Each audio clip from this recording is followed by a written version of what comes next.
Hello friends, आइए आज हम सब पढ़ेंगे मानव नेत्र से संबंधित कुछ महत्वपूर्ण क्वेश्चंस। तो पहला क्वेश्चन है, मानव नेत्र के किसी भाग पर किसी वस्तु का प्रतिबिंब बनता है। किस भाग पर किसी वस्तु का प्रतिबिंब बनता है? जी हाँ फ्रेंड्स, रेटिना पर बनता है, जिसे दृष्टिपटल के नाम से भी कहा जाता है। यहाँ की सबसे भीतरी परत होता है, इसी पर बनता है किसी वस्तु का प्रतिबिंब। ऑप्शन नंबर डी सही होगा इस क्वेश्चन के लिए। अगला क्वेश्चन देखा जाए, तारे के टिमटिमाने की व्याख्या किस सिद्धांत पर आधारित है? तारे के टिमटिमाने की व्याख्या किस सिद्धांत पर आधारित है? किस पर आधारित है?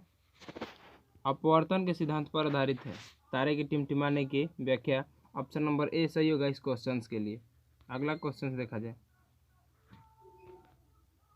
नेत्र लेंस की फोकस दूरी अधिक हो जाने से कौन सा दृष्टि दोष उत्पन्न होता है? नेत्र लेंस की फोकस दूरी अधिक हो जाने से दूरदृष्टि दोष उत्पन्न होता है। दूर की वस्तु दिखाई देगी तो दूरदृष्टि दोष है ना फ्रेंड्स। ऑप्शन नंबर बी सही होगा इस क्वेश्चन के लिए। अगला क्वेश्चन से, नेत्र में किसी वस्तु का बना प्रतिबिंब होता है। नेत्र में किसी वस्तु का बना प्रतिबिंब होता है, कैसा होता है? वास्तविक, उल्टा तथा वस्तु से छोटा होता है। क्योंकि जब भी हमारे रेटिना पर प्रतिबिंब बनता है तो वास्तविक, उल्टा और वस्तु से छोटा ही बनता है। ठीक है फ्रेंड्स, ऑप्शन नंबर सी सही होगा इस क्वेश्चन के लिए। अगली क्वेश्चन है, जो नेत्र निकट की स्थित वस्तुओं को स्पष्ट नहीं देख पाता उस नेत्र में होता है। जो नेत्र निकट की वस्तु को नहीं देख पाता है वो दूरदृष्टि दोष से ग्रसित रहता है। दूरदृष्टि दोष से ग्रसित रहता है। ठीक है फ्रेंड्स, ऑप्शन नंबर ए सही होगा इस क्वेश्चन के लिए। श्वेत प्रकाश की किरण जब किसी प्रिज्म से होकर गुजरती है तो जो रंग सबसे अधिक विचलित होता है वह, श्वेत प्रकाश जब किसी प्रिज्म से होकर गुजरता है तो सब अलग अलग तरंगदैर्ध्य के अनुसार बढ़ जाता है, ये आप जानते होंगे, और सब में अलग अलग विचलन होता है। और सबसे अधिक विचलन जो होता है वो होता है बैगनी में। किस में होता है फ्रेंड्स? बैगनी में होता है। तो ऑप्शन नंबर सी सही होगा हमारे क्वेश्चन के लिए। ठीक है फ्रेंड्स, ऑप्शन नंबर सी सही होगा इस क्वेश्चन के लिए। अगली क्वेश्चन है, अपने लेंस की फोकस दूरी को बदल कर या दूर या निकट की वस्तु को साफ देखने के लिए देख सकने के आँख के गुण को क्या कहते हैं? क्या कहते हैं फ्रेंड्स? समंजन क्षमता। जी हाँ फ्रेंड्स, आँख की समंजन क्षमता ही है जो फोकस दूरी को बदल कर और दूर स्थित वस्तु और निकट स्थित वस्तुओं को साफ साफ देख सकता है। समंजन क्षमता ही है। ऑप्शन नंबर बी सही होगा इस क्वेश्चन के लिए। अगली क्वेश्चन है, जरा दृष्टिता से पीड़ित व्यक्ति का उपचार किस प्रकार के लेंस से किया जाता है? जरा दृष्टि से जो पीड़ित व्यक्ति होता है उसकी उपचार किस लेंस से किया जाता है? बाइफोकल लेंस से। वैसा लेंस जिसमें दोनों प्रकार की लेंस हो, उत्तल भी हो और अवतल भी हो। ठीक है friends, bifocal lens. Option number B सही होगा इस क्वेश्चन के लिए। अगली क्वेश्चन है, एक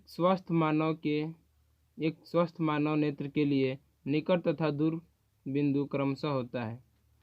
एक ऐसा व्यक्ति जो स्वस्थ है, किसी रोग से ग्रस्त न हो, उसके लिए निकट और दूर बिंदु 25 सेंटीमीटर से अनंत तक हो सकता है, क्योंकि वो काफ़ी अधिक दूरी तक वस्तु को देख सकता है ना फ्रेंड्स।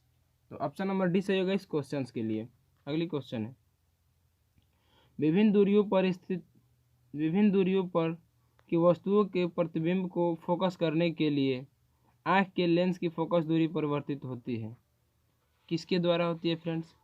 सिलियरी मांसपेशिया के द्वारा। सिलियरी मांसपेशिया ही जो होता है आँख की फोकस दूरी को बढ़ा सकता है, घटा सकता है और किसी वस्तु को देख सकता है। ठीक है फ्रेंड्स, तो ऑप्शन नंबर सी सही होगा इस क्वेश्चन के लिए। अगला क्वेश्चन देखा जाए। अगला क्वेश्चन है, जो नेत्र दूर स्थित वस्तु को स्पष्ट नहीं देख पाता है उस नेत्र में होता है। उस नेत्र में कौन सा रोग होता है? जो दूर स्थित वस्तुओं को साफ नहीं देख पाता है उसमें निकट दृष्टि दोष होता है।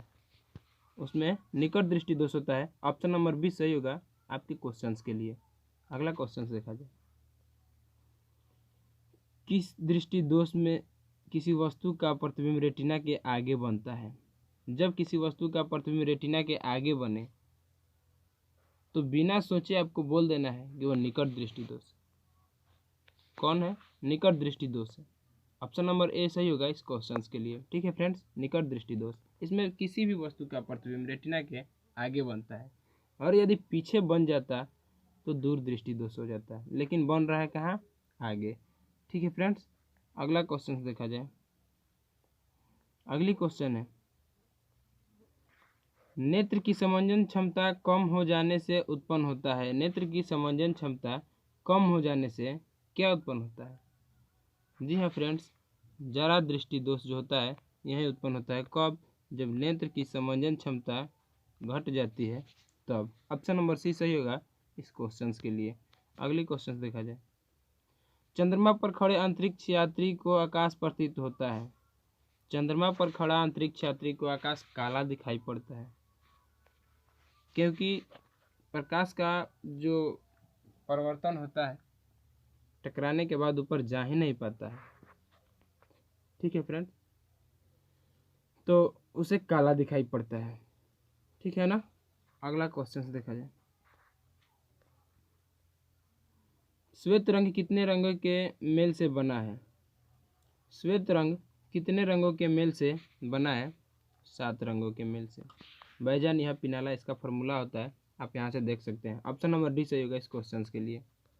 अगली क्वेश्चन, दृश्य प्रकाश में किस वर्ण का तरंगदैर्ध्य अधिकतम होता है? सबसे अधिक तरंगदैर्ध्य होता है किसी का तो है लाल। ठीक है फ्रेंड्स, ऑप्शन नंबर बी सही होगा इस क्वेश्चन के लिए। बिन सोचे ऑप्शन नंबर बी, लाल रंग को ही क्लिक करना है, पूछेगा तरंगदैर्ध्य के बारे में तो। ठीक है फ्रेंड्स, अगली क्वेश्चन है, इंद्रधनुष का बनना किस परिघटना का इंद्रधनुष का बनना किस परिघटना पर आधारित है? किस परिघटना पर आधारित है? वर्ण विक्षेपण। किस पर आधारित है? प्रकाश का वर्ण विक्षेपण। प्रकाश का वर्ण विक्षेपण होता है, प्रकाश अपने अलग अलग 7 रंगों में बढ़ जाता है, जिसके कारण इंद्रधनुष बनता है। यदि 7 रंग न बढ़ता तो इंद्रधनुष का निर्माण नहीं हो पाता। ऑप्शन नंबर सी सही होगा इस क्वेश्चन के लिए। अगले क्वेश्चन है, जो नेत्र निकट स्थित वस्तु को साफ नहीं देख सकता उस नेत्र में होता है। उस नेत्र में क्या होता है फ्रेंड्स? दूरदृष्टि दोष होता है। क्या होता है? दूरदृष्टि दोष होता है, क्योंकि निकट की वस्तु को नहीं दूर की वस्तु को देखती है ना। और दूर की वस्तु को देखने वाले दोष को दूरदृष्टि दोष कहते हैं। तो ऑप्शन नंबर ए सही होगा इस क्वेश्चन के लिए। अगला क्वेश्चन है, किसी कोलाइडी विलयन में निलंबित कोणों से प्रकाश का प्रकीर्णन को कहा जाता है? टिंडल प्रभाव कहते हैं। क्या कहते हैं फ्रेंड्स? टिंडल प्रभाव। ऑप्शन नंबर सी सही होगा इस क्वेश्चन के लिए। अगली क्वेश्चन है, सामान्य मानव नेत्र को दूर बिंदु है। सामान्य मानव नेत्र के लिए जो दूर बिंदु होता है कितना होता है? 25 सेंटीमीटर होता है कि अनंत होता है? तो याद रखिएगा, दूर बिंदु अनंत होगा, और यदि 25 सेंटीमीटर गलती से आप मार रहे हैं तो निकट बिंदु होता है। तो निकट बिंदु नहीं पूछ रहा है, दूर बिंदु पूछ रहा है। क्या होगा? अनंत होगा। ठीक है फ्रेंड्स, अनंत होगा, याद रखिएगा। सामान्य मानव नेत्र के लिए दूर बिंदु अनंत होता है। अगली क्वेश्चन, निकट दृष्टि दोष वाले व्यक्ति के चश्मे में होता है। निकट दृष्टि दोष वाले जो व्यक्ति होता है उनके चश्मे में अवतल लेंस का उपयोग किया जाता है। किस लेंस का? अवतल लेंस का। ऑप्शन नंबर बी सही होगा इस क्वेश्चन के लिए। अगला क्वेश्चन देखा जाए, मानव नेत्र में उपस्थित लेंस होता है। मानव नेत्र में किस लेंस का उपयोग होता है? उत्तल लेंस में। मानव नेत्र में उत्तल लेंस लगा रहता है, याद रखिएगा, उत्तल लेंस। अगला क्वेश्चन है, इसके लिए ऑप्शन नंबर ए सही है। अगला है, निम्न में से किस दृष्टि दोष में नेत्र को क्रिस्टलीय लेंस धुंधला अपारदर्शी हो जाता है? किस में होता है? मोतियाबिंद, शायद आप लोग नाम सुने होंगे। मोतियाबिंद में इस सारी घटनाएं हो जाती है, लेंस जो होता है धुंधला अपारदर्शी हो जाता है। ठीक है फ्रेंड्स, ऑप्शन नंबर बी सही होगा इस क्वेश्चन के लिए। अगली क्वेश्चन, स्पेक्ट्रम प्राप्त करने के लिए किसका उपयोग किया जाता है? किसका उपयोग किया जाता है फ्रेंड्स? प्रिज्म का। प्रिज्म आता है स्पेक्ट्रम बनाने के लिए। ठीक है फ्रेंड्स, ऑप्शन नंबर डी सही होगा इस क्वेश्चन के लिए। अगला क्वेश्चन है, स्पेक्ट्रम में किस रंग की किरण का विचलन कम होता है, झुकाव कम होता है। किसका होता है फ्रेंड्स कम? लाल रंग का। लाल रंग का झुकाव कम होता है, सबसे कम होता है। और बैगनी रंग का सबसे अधिक होता है। बैगनी रंग का सबसे अधिक होता है, लेकिन कम पूछा है ना, तो ऑप्शन नंबर ए सही होगा, लाल रंग सही होगा। ठीक है फ्रेंड्स, अगला क्वेश्चन है, दीर्घ दृष्टि के निवारण के लिए उपयोग किया जाता है। जो दीर्घ दृष्टि दोष होता है उसके निवारण के लिए किस लेंस का उपयोग किया जाता है? उत्तल लेंस का किया जाता है। किस लेंस का? उत्तल लेंस का, याद रखिएगा, उत्तल लेंस। अगला क्वेश्चन है, प्रिज्म से प्रकाश की कौन सी परिघटना घटती है? प्रिज्म से प्रकाश की कौन सी परिघटना घटती है? तो वर्ण विक्षेपण होता है। प्रिज्म जो होता है प्रकाश को अपने अलग अलग 7 रंगों में बांट देता है, विक्षेपित कर देता है, वर्ण विक्षेपित करता है। तो ऑप्शन नंबर सी सही होगा इस क्वेश्चन के लिए। अगला क्वेश्चन है, प्रकाश के किस रंग का तरंगदैर्ध्य सबसे कम होता है? सबसे कम होता है बैगनी का, इसलिए तो झुक जाता है, इसका झुकाव सबसे अधिक होता है ना फ्रेंड्स। ऑप्शन नंबर ए सही होगा इस क्वेश्चन के लिए। आकाश का रंग नीला प्रतीत होता है क्यों? आकाश जो हमारा है नीला क्यों प्रतीत होता है? प्रकाश के प्रकीर्णन के कारण। प्रकाश के प्रकीर्णन के कारण जो छोटे छोटे जल के अणु, धूल कण, ये सब जो होते हैं नीले रंग को सबसे अधिक प्रकीर्णित करते हैं, और यही प्रकीर्णित प्रकाश हमारे आंखों तक आती है, तो आकाश का रंग नीला दिखाई देता है। अर्थात हम कह सकते हैं कि प्रकाश के प्रकीर्णन के कारण आकाश का रंग नीला प्रतीत होता है। ऑप्शन नंबर बी सही होगा इस क्वेश्चन के लिए। अगला क्वेश्चन देखा जाए, आँख व्यवहार होता है। आँख व्यवहार होता है यानी कि आँख का जो व्यवहार होता है किसके तरह से होता है? ऑप्शन में तो बहुत कुछ दिया है, बताइए। तो आँख जो व्यवहार करता है उत्तल लेंस की भांति कार्य करता है, उत्तल लेंस की तरह व्यवहार करता है। ठीक है ना फ्रेंड्स, ऑप्शन नंबर बी सही होगा इस क्वेश्चन के लिए। अगला क्वेश्चन है, एक साधारण प्रिज्म कितने सतहों से घिरा होता है? एक साधारण जो प्रिज्म होता है वो 5 सतहों से घिरा रहता है। कितने सतह से? 5 सतहों से। ऑप्शन नंबर सी सही होगा इस क्वेश्चन के लिए। अगला क्वेश्चन है, यदि किसी वस्तु का प्रतिबिंब रेटिना के पीछे बनता है तो वह व्यक्ति किस दृष्टि दोष से पीड़ित है? बताए थे आपको पीछे, यदि किसी वस्तु का प्रतिबिंब रेटिना के पीछे बनता है तो वह व्यक्ति दूरदृष्टि दोष से पीड़ित है, और आगे बनेगा तो निकट दृष्टि दोष से।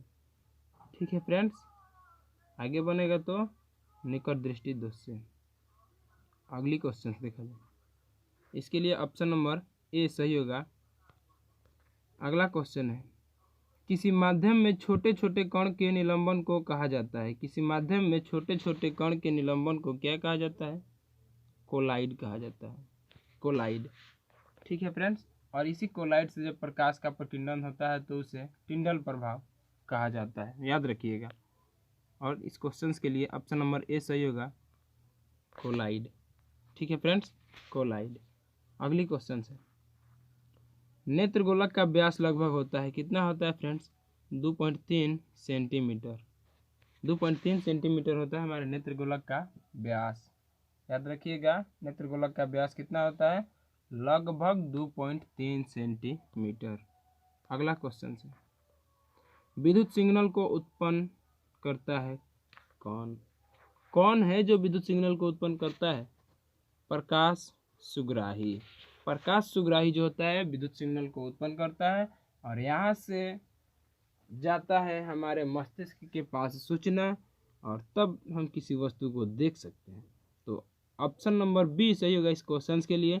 और अब मिलेंगे हम अगले वीडियो में, आपके पास आएंगे लेकर। ठीक है फ्रेंड्स, तो अब तक के लिए काफ़ी है, याद रखिए और अपने दोस्तों के पास शेयर कीजिए।